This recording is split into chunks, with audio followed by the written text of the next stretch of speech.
స్థానిక సంస్థల ఎన్నికల నోటిఫికేషన్ విడుదల సందర్భంగా నిలిపివేసిన ప్రజావాణి కార్యక్రమం వచ్చే సోమవారం నుంచి తిరిగి కొనసాగుతుందని కలెక్టర్ కుమార్ దీపక్ తెలిపారు. ఎన్నికలపై హైకోర్టు స్టే ఇచ్చిన నేపథ్యంలో 13వ తేదీ నుంచి ప్రజావాణి నిర్వహించి ప్రజల సమస్యలపై దరఖాస్తులు స్వీకరించడం జరుగుతుందన్నారు. జాతీయ ఆయుష్ పథకంలో భాగంగా 13వ తేదీన జిల్లా పరిషత్ బాలుర ఉన్నత పాఠశాల ఆవరణలో హోమియోపతి వైద్య శిబిరం ఏర్పాటు చేసినట్లు చెప్పారు. వైద్య శిబిరాన్ని సద్వినియోగం చేసుకోవాలని కోరారు.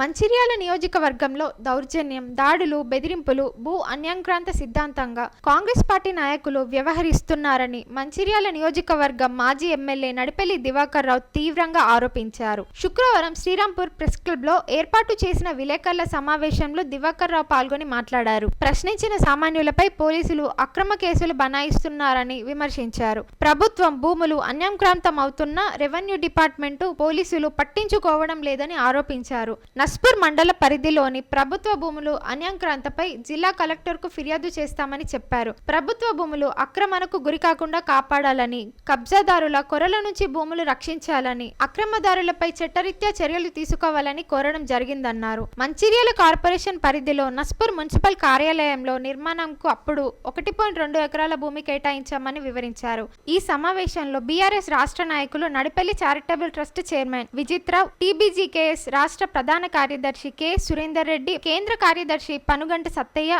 బ్రాంచి ఉపాధ్యక్షుడు బండి రమేష్, బీఆర్ఎస్ పట్టణ అధ్యక్షుడు అక్కూరి సుబ్బయ్య, ప్రధాన కార్యదర్శి మెరుగు పవన్, మాజీ కౌన్సిలర్లు బేర సత్యనారాయణ, వంగ తిరుపతి, పంబాల ఎర్రయ్య, జనార్దన్, మాజీ ఎంపీటీసీలు బాకం నగేష్, బొంగోని సురేష్, మేడం తిరుపతి, గార్సె రామస్వామి, మాజీ సర్పంచులు అయిత శంకర్, మల్లెత్తుల రాజేంద్రపాణి, నాయకులు తిరుమలరావు, కాటం రాజు, కందుల ప్రశాంత్, రవి గౌడ్, వెంగళ కుమారస్వామి, పెట్టం నరేష్, రఫీక్ ఖాన్, పెద్దపల్లి రామయ్య, అన్వేష్ రెడ్డి, ఆకునూరి సంపత్ పాల్గొన్నారు.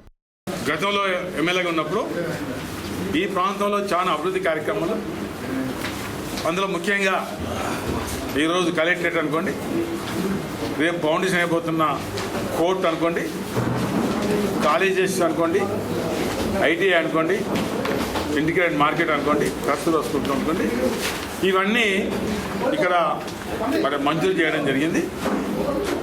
ఆనాడు ఇక్కడ ప్రభుత్వ భూమిని కేటాయించడం జరిగింది. ఏనాడు కూడా ప్రభుత్వ భూమిని కాపాడే ప్రయత్నం చేశాం. కానీ ఈ మధ్యకాలంలో గతంలో నేను ఎమ్మెల్యేగా ఉన్నప్పుడు ఒకటేమో మున్సిపల్ ఆఫీస్కు 1 ఎకరం 20 గుంటలు ఇవ్వడం జరిగింది.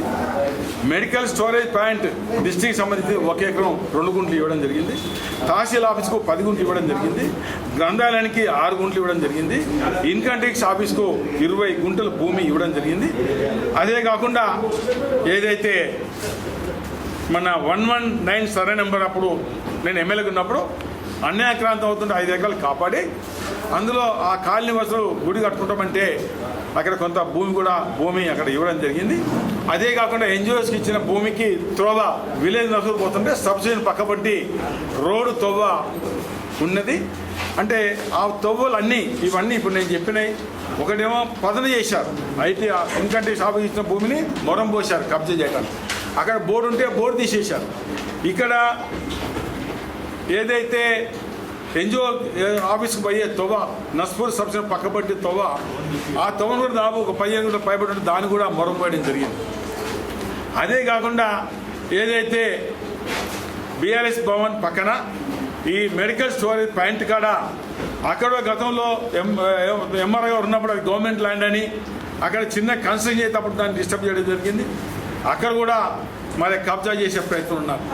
అదే కాకుండా 119లో గుడి దగ్గర కూడా కొంతమంది భూమిని కబ్జా చేసే ప్రయత్నం చేస్తున్న సందర్భాలు ఇవన్నీ ఈ ప్రభుత్వం వచ్చిన తర్వాత, కాంగ్రెస్ ప్రభుత్వం వచ్చిన తర్వాత ఈ ఎమ్మెల్యే గారు అతను ఒక అక్కడ టీంని ఏర్పాటు చేసుకున్నాడు. ఒక టీంని ఏర్పాటు చేసుకున్న ఆ వ్యక్తి ప్రోత్సాహంతో, ఆ వ్యక్తి అండదండలతోటి ఇవన్నీ కబ్జాలు చేయండి, నేను చూసుకుంటా. అందులో ఒక బోర్డు ఉంటే ప్రభుత్వ స్థలం బోర్డు పెట్టారు ఆఫీసర్. ఆ బోర్డు తీయడానికి 30 లక్షల రూపాయలు ఇస్తే బోర్డు తీస్తామని మరి ఒక కాంగ్రెస్ నాయకుడు వాళ్ళకి చెప్తే ఇక్కడ వాళ్ళు కొంతమంది డబ్బులు జమ చేసుకునే ప్రయత్నం చేస్తున్నారు. ఇది 30 లక్షలు ఇస్తే ఆ బోర్డు తీసేస్తే ఆ భూమిని మనం పంచుకొస్తాం. అంటే ప్రభుత్వ భూమిని బోర్డు ఉన్నదాన్ని బోర్డు తీయడానికి కాంగ్రెస్ మన ఎమ్మెల్యే గారి అనుచరుడు ఈ కార్యక్రమం చేపట్టి డబ్బులు 30 లక్షలు ఇవ్వమంటే వాళ్ళు ప్రయత్నం చేస్తున్నారు.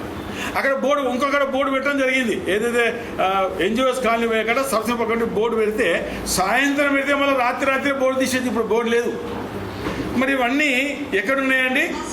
కలెక్టరేట్కు దాదాపు 200, 300, 400 గదాల దగ్గర ఉంది. ఇప్పుడైతే రేపు కట్టబోయే కోర్టు పక్కనే ఏది సబ్సిడీ పక్కబండి ఇవన్న తర్వాత కూత దూరం ఉన్న భూములు ఆక్రమణకు గురవుతుంటే బాధ్యత ఎవరండి? రెవెన్యూ అధికారులు, కలెక్టర్ గారు కూడా, కింది సిబ్బంది కూడా, అదే కాకుండా పోలీస్ కూడా దీనిలో ఇన్వాల్వ్మెంట్ కావాలి. ఒక కాడ భూమి ఇట్లా ఆక్రమణ అవుతుంది, మీరు ఎవరైనా దీన్ని అడ్డు తొలగితే అక్కడ కొంతమంది చెప్పారు కాంగ్రెస్ నాయకులు, అడ్డు తొలగితే మీకు తిప్పలు తప్పవు. వాళ్ళు బయటికి రాలేదు పాపం, మాకు కూడా చెప్పుకోలేదు. మాకు తెలిసి నేను చెప్తాను తప్ప మేము చెప్పుకోలేదు. ఇక్కడ 119 కాడ గుడి కాడ ముందట కొంత పట్టా భూమి ఉంటే ఈ భూమి కలుపుకునే కార్యక్రమం చేస్తున్నారు. వాళ్ళు బయటకు వచ్చి చెప్పుకునే పరిస్థితి లేదు, అందుకు భయపడుతున్నారు. అంటే ఇవన్నీ ప్రభుత్వం వచ్చింది అంతమంది లేదు కదా. ఇదంతా గతంలో మేము ఇన్నేళ్ళ అధికారులు ఉన్నా కూడా మాకు అది లేదు కదా. మరి ఇప్పుడు వచ్చిందంటే కారణం ఎవరు? ఒక దిక్కు అధికారులు కూడా ప్రభుత్వ ముఖ్య నేతకు భయపడుతున్నది. ఇక్కడ బోర్డు పెడితే తీసిన తర్వాత మళ్ళీ బోర్డు పెడతలేదంటే రెవెన్యూ వాళ్ళు ఎంత భయపడుతున్నారు చెప్పండి. ఇలా రెవెన్యూలు ఎంత భయపడుతున్నారు? పబ్లిక్లో ఏం మెసేజ్ పోతే చెప్పండి. అక్కడ ఎవరైతే దాన్ని తీసిందో సీసీ కెమెరా మరో దాన్ని వెరిఫై చేసి వాళ్ళ మీద కఠినంగా ఎందుకు శిక్ష ఆలోచిస్తలేరు? ఎందుకు వాళ్ళ మీద కేసు పెడితే కేవలం బోర్డు తీసేది, మళ్ళీ బోర్డు పెట్టే ముఖ్యం కాదు. ఆ భూమిని పదన చేస్తే చూసుకుంటూ పోతారా? ఎవరు పదన చేసింది లేదండి. అక్కడ ఆ భూమిలో మట్టి పోసిన తర్వాత ఏ ట్రాక్టర్ వచ్చింది, ఎవరు వచ్చిండ్రు, గాయంతో తెలుసుకోలేదు. ఇంత పెద్ద కలెక్టరేట్ ఎక్కడో ఆధారం లేదు. మంచిర్యాల కలెక్టరేట్కి దాదాపు 300 గదాలు ఉన్నదాన్ని పదన చేసిన వ్యక్తులు కూడా ఐడెంటిఫై చేస్తలేరంటే వాళ్ళంతా ఏంది డబ్బు మాకు లాభం దొరుకుతుంది, మాకు పార్టీ దగ్గర పోతే కాంగ్రెస్ పార్టీ నాయకుల దగ్గర పోతే లాభం దొరుకుతుంది చలో అని వాళ్ళు పెద్ద ఎత్తున లాభం దొరుకుతుందని ఆలోచిస్తున్నారు. ఇలా రాబోయే స్థానిక సంస్థల ఎన్నికల్లో కాంగ్రెస్ స్నేహబంధం కొనసాగిస్తే కలిసి పోటీ చేయడమా లేదా ఒంటరి పోరాటానికి సిద్ధం కావాలని పార్టీ శ్రేణులకి సిపిఐ జిల్లా కార్యదర్శి రామడుగు లక్ష్మణ్ పిలుపునిచ్చారు. గురువారం ఏర్పాటు చేసిన కార్యక్రమంలో ఆయన మాట్లాడుతూ మంచిర్యాల జిల్లాలోని 3 నియోజకవర్గం స్థానాల్లో పోటీ చేస్తుందన్నారు. కాంగ్రెస్ తో సిపిఐ పార్టీ పెద్దలు చర్చలు జరిపారని, అధిష్టానం ఆమోదిస్తే మిత్రబంధంతో ఎన్నికల్లో మతతత్వం పార్టీని ఓడిస్తామని స్పష్టం చేశారు.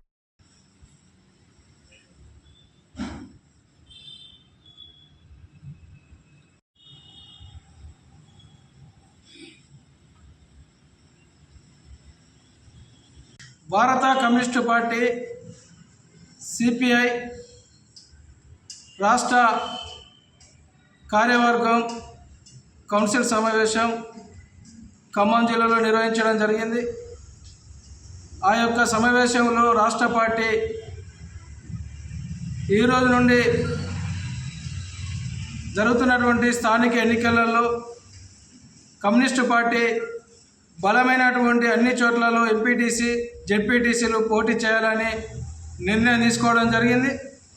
అందులో భాగంగా ఈ మంచిర్యాల జిల్లాలో ఉన్నటువంటి 3 నియోజకవర్గాలలో అన్ని మండలాలలో బలం ఉన్నటువంటి చోట కమ్యూనిస్టు పార్టీ అభ్యర్థులు నిలబడడం జరుగుతుంది. మన పార్టీ శ్రేణులు కూడా అందరూ కూడా పోటీ చేసేటువంటి వారు ఈ రోజు నుండి 11 తారీఖు వరకు నామినేషన్లు ఇవ్వడం జరుగుతూ ఉంది. మరి అందరూ కూడా నామినేషన్లు ఇవ్వాలని చెప్పి పార్టీ నిర్ణయించడం జరిగింది. ఏదైతే ఎన్నికలు జరుగుతూ ఉన్నాయో ఈ ఎన్నికలలో కమ్యూనిస్టు పార్టీ అన్ని స్థానాలలో పోటీ చేయాలని కూడా జిల్లా పార్టీ నిర్ణయించడం జరిగింది. గతంలో ఎమ్మెల్యే ఎన్నికలలో కాంగ్రెస్ సిపిఐ మిత్రపక్షంగా పోటీ చేయడం జరిగింది. ఇలా మతోన్మాదులను ఓడగొట్టడానికి వాళ్ళు మళ్ళీ కలిసి మిత్రధర్మం పాటించాలని చెప్పి రాష్ట్ర కార్యదర్శి మరి సిపిఐ జాతీయ కార్యదర్శి కార్యదర్శి వర్గ సభ్యులు మరి పిసిసి అధ్యక్షులు మహేష్ కుమార్ గౌడ్తో మాట్లాడడం జరిగింది. వారు కూడా సానుకూలంగా స్పందించి ముఖ్యమంత్రితో మాట్లాడి చెప్పడం జరిగింది. అయినప్పటికీ కూడా ఇంకా నామినేషన్ల ప్రక్రియ ఈ రోజు నుండే ఉపసంహరణ టైం ఇంకా ఉంది కాబట్టి కమ్యూనిస్టు పార్టీ అభ్యర్థులు అందరూ కూడా పోటీ చేసేటువంటి వారు అన్ని స్థానాలలో ఎంపీటీసీగా జెడ్పీటీసీగా నామినేషన్లు వేయడం జరుగుతుంది.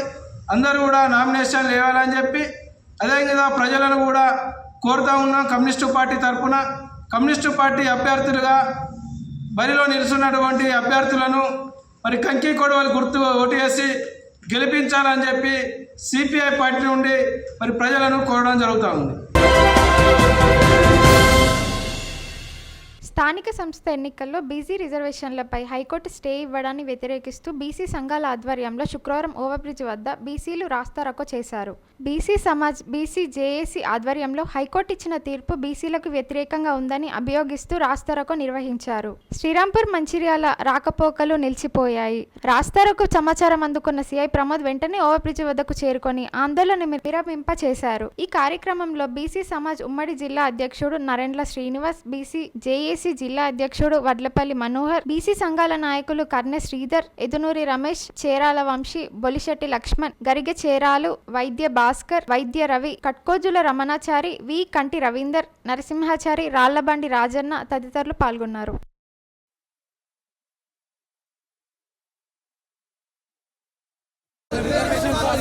రిజర్వేషన్ వెతికిలారా ఖబర్దార్ ఖబర్దార్ రిజర్వేషన్ వెతికిరేగారా ఖబర్దార్ ఖబర్దార్ రిజర్వేషన్ వెతిరేకలారా ఖబర్దార్ ఖబర్దార్ జై తెలంగాణ జై తెలంగాణ జై బీసీ జై బీసీ ఎంతవరకు గంట కొంచెం దూరం ఓ బెదరా పెట్రోల్ ఎరగరా ఓ సారు ఇసరానా ఎవరాలు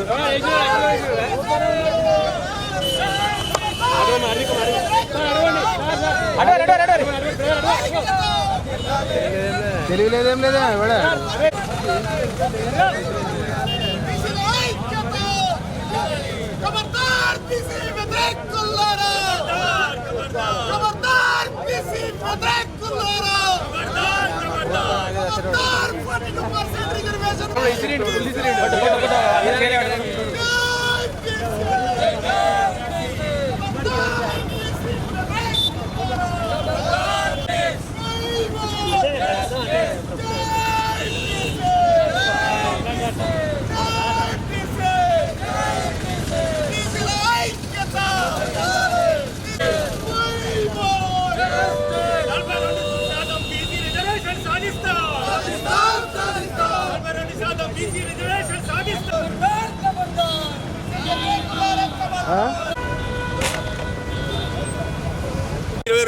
మొత్తం పల్టించిండు.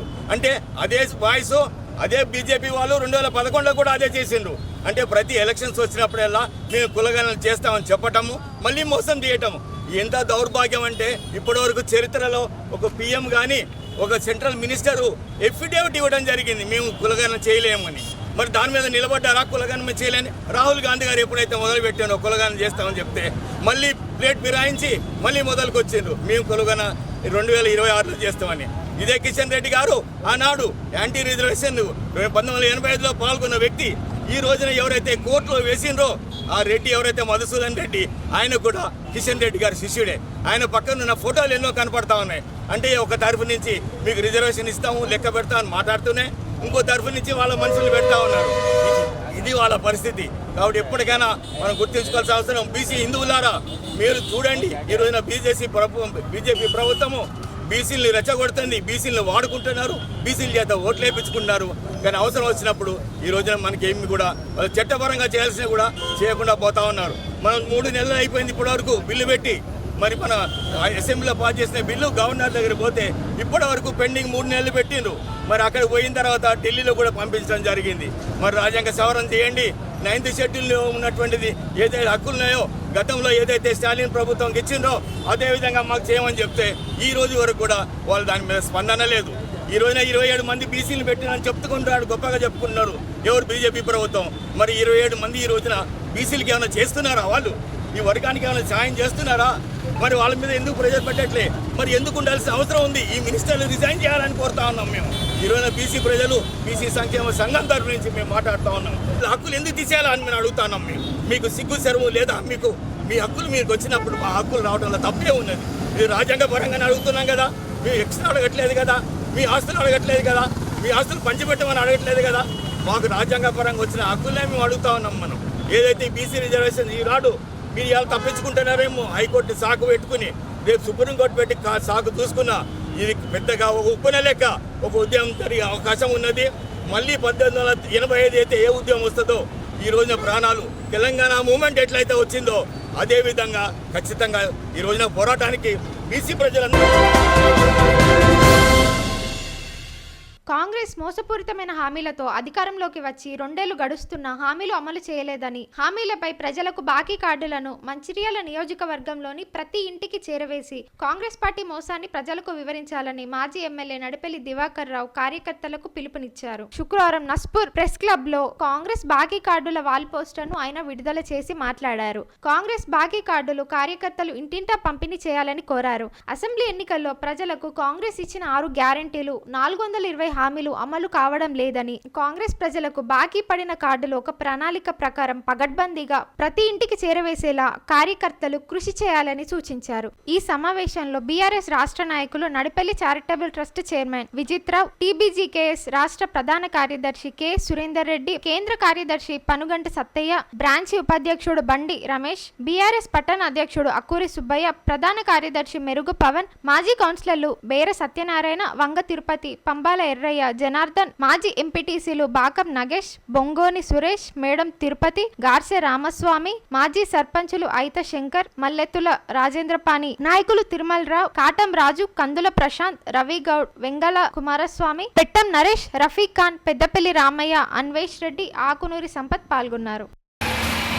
ఈరోజు నస్పూర్ మండలంలో ఏదైతే మా వర్కింగ్ ప్రెసిడెంట్ కేటీఆర్ గారు ఇచ్చిన పిలుపు మేరకు మాజీ శాసనసభ్యులు దివాకర్ రావు గారి నాయకత్వంలో ఈ యొక్క బాకీ కార్డుని రిలీజ్ చేయడం జరుగుతుంది. 2 సంవత్సరాల క్రితం ఏదైతే కాంగ్రెస్ పార్టీ అబద్ధాలతోని అధికారంకి వచ్చిందో, ఏవైతే వాళ్ళు వాగ్దానాలు చేసిందో అవన్నీ కూడా నెరవేర్చలేదు. కాబట్టి ప్రజలకు ఒక్కొక్క ఇండివిజువల్కి, ఒక్కొక్క మహిళా సోదరి వాళ్ళకి కానివ్వండి, మిగతా ప్రజలకు ఏవైతే మోసపూరిత హామీలు ఇచ్చిందో అవన్నిటిని కూడా ప్రజలకు గుర్తు చేసే ఒక ప్రయత్నమే ఈ కాంగ్రెస్ బాకీ కార్డ్. 22 నెలలుగా ఈ మంచిర్యాల నియోజకవర్గంలో దాదాపు వాళ్ళు చెప్పిన మహిళా సోదరుమణులకు 2500 నెలకు ఇచ్చేది 55,000 ఒక్కొక్కరికి ఇవ్వాలి. అదేవిధంగా పెన్షన్ 4,000 ఇస్తా అన్నారు. కేసీఆర్ గారు చెప్పిన 2,000 తప్ప ఒక్క 2 రూపాయలు కూడా ఎక్కువ ఇస్తలేరు. వికలాంగుల మిత్రులకు 6,000 అన్నారు. మన కేసీఆర్ గారు ఇదే నస్పూర్లో ప్రకటించిన 4,000 తప్ప ఒక్క రూపాయి కూడా ఎక్కువ ఇస్తలేరు. అట్లా 32,843 మందికి నెలకు 2,000 బాకీ, అంటే ఒక్కొక్కరికి 44,000 రూపాయలు వాళ్ళు బాకీ ఉన్నారు. తులం బంగారం ఎక్కడికి పోయిందో తెలియదు. అట్లా 2,300 మందికి తులం బంగారం ఇవ్వాలి. అదేవిధంగా దాదాపుగా ఒక 5,000 మందికి ఆడబిడ్డలకు స్కూటీ ఇవ్వాలి. ఈ ఆటో మిత్రులు ఉన్నారు, ఆటో మిత్రులకు వాళ్ళకు సంవత్సరానికి 12,000 ఉన్నారు. అది కూడా 2 సంవత్సరాలుగా 24,000 ఈ మంచిర్యాల నియోజకవర్గంలో కనీసం 3,000 మంది మన ఆటో మిత్రులకు ఇవ్వాలి. ఈ విధంగా రైతులకు రైతు భరోసా కొట్టిండ్రు. అదేవిధంగా 69,000 ఎకరాలు ఉన్నాయి ఈ మంచిర్యాల నియోజకవర్గంలో. వాళ్ళందరికీ కూడా ఏదైతే బాకీ పడ్డారో 76,000 రూపాయలు అది కూడా రైతులకు ఇవ్వాలని పార్టీ కాంగ్రెస్ ఏదైతే బాకీ పడ్డదని చెప్పిన బాకీ కార్డు నిజం ప్రజలందరినీ కూడా కోరుతున్నాం. రానున్న ఎలక్షన్లో నిజం వైపు నిలబడి వాళ్ళ కాంగ్రెస్ నాయకులు మీ ఇంటికి వస్తే ఈ బాకీ పడ్డ సొమ్ముని ఖచ్చితంగా నిలదీసి అడిగి వాళ్ళను ఖచ్చితంగా ఈ సొమ్ముని ఇవ్వాలని నిలదీయాలని మీ అందరినీ కోరుకుంటూ ఈ సమావేశానికి వచ్చిన మంచిర్యాల జిల్లా వేమనపల్లి మండలం బీజేపీ అధ్యక్షుడు ఏటా మధుకర్ శుక్రవారం నాడు మానసిక సంఘర్షణతో ఉరివేసుకొని ఆత్మహత్య చేసుకున్నాడు. నీలువాయి అటవీ ప్రాంతంలో చెట్టుకు ఉరివేసుకొని అంతిమ శ్వాస విడిచారు. ఆత్మహత్యకు ముందు మరణ వాగ్మూలం లేఖ రాశారు. లేఖలో రాసిన వివరాలను బీజేపీ జిల్లా అధ్యక్షుడు నగునూరి వెంకటేష్ గౌడ్ మీడియాకు వెల్లడించారు. తన చావుకి మండలానికి చెందిన రుద్రభట్ల సంతోష్, మధు, కమల కారణమంటూ లేఖలో పేర్కొన్నారు. తనను రాజకీయంగా ఎదుర్కోలేక తప్పుడు కేసులు బనాయించి పరువు ప్రతిష్ట దెబ్బతీశారని ఆరోపించారు. తన చావుకి కారణమైన ముగ్గురిపై చట్టపరంగా చర్యలు తీసుకోవాలని కోరారు. నా కుటుంబాన్ని బీజేపీ ఆదుకోవాలని విజ్ఞప్తి చేశారు. మండలంలో కుటీల రాజకీయాలు నడుస్తున్నాయని తెలిపారు. కొద్ది రోజుల క్రితం మధుకర్ పై అట్రాసిటీ కేసు నమోదు కావడంతో మనస్తాపం చెంది ఆత్మహత్య చేసుకున్నాడని సన్నిహితులు తెలిపారు. ఆత్మహత్యకు కారణమైన ముగ్గురితో పాటు పోలీసులపై చర్యలు తీసుకోవాలని కుటుంబ సభ్యులు, బంధువులు, మిత్రులు, బీజేపీ శ్రేణులు డిమాండ్ చేశారు. కాంశీలాల్ గారు తీయించడం జరిగింది మధుకర్ యొక్క బాడీ నుంచి. నా చావుకి కారణం రుద్రభట్ల సంతోష్, గాలి మధు, చింతకింది కమల, వీరి వలన నేను ఆత్మహత్య చేసుకుంటున్నాను. వీరు నాపై రాజకీయంగా ఎదుర్కోలేక తప్పుడు కేసులు పెట్టించి నా యొక్క పరువు ప్రతిష్టను దెబ్బతీశారు. నా చావుకు కారణమయ్యారు. నేనే తప్పు చేయలేదు. అలాంటి క్యారెక్టర్ నాది కాదు. అందుకని వీర్లపైన చట్టరీత్యా చర్యలు తీసుకోవాలి. అలాగే నా యొక్క కుటుంబానికి బీజేపీ పార్టీ అండగా ఉండాలని, నా కుటుంబాన్ని కాపాడాలి. తప్పకుండా ఉంటుంది. వేమనపల్లి మండల ప్రజలారా, మన మండలంలో కుల రాజకీయాలు ఉన్నాయి. అప్పుడు దుర్గం శివరాం, ఇప్పుడు ఏటా మధుకర్, ఇలా పలికవలసిందేనా? అందుకే ఆలోచించండి. ఈ అగ్రవర్ణ పాలకులకు బుద్ధి చెప్పండి. భారత్ మాతా కీ జై.